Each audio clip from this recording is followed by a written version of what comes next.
Национален събор на българско народно творчество. През 2025 г. от 8 до 10 август в град Копривщица се проведе поредното издание на този феноменален събор, който се провежда на всяка 5 година. И тази година поляните над Копривщица бяха изпълнени с над 6000 участници от цялата страна. Най-различни ансамбли, певци и групи изпълниха своите най-добри изпълнения и бяха оценявани от жури.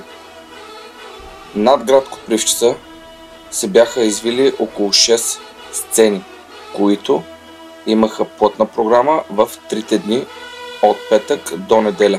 Самото откриване беше грандиозно, беше посетено от министър-председателя на Република България и много други VIP гости.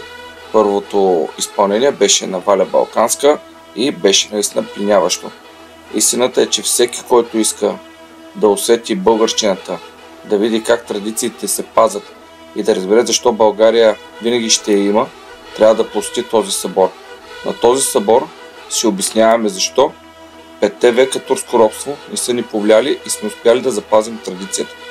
И ние сме длъжни да продължим тази традиция, за да може и нашите деца да запазят корените си и да продължават да поддържат този огън.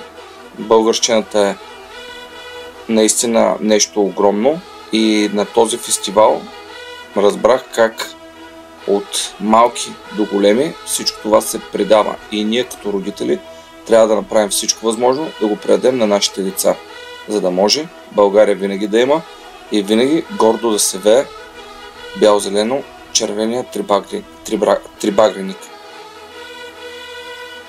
По-рано казах, че сцените са около 6, защото истината е, че самите сцени са 6, но около тях винаги се извиваха нови хора, които правиха нови и нови сцени и общо взето всички посетители бяха изпълнители. Така че смело мога да кажа, че този събор беше посетен от над 50 000 човека в 3 дни и наистина това го прави едно от най-мащабните събития в страната. Сега ще ви разкажа малко по-подробно как се стига до поляните и през какво преминаваме. На огромни паркинзи още преди град Копривщица се спираха колите и се тръгваше пеша към самия град.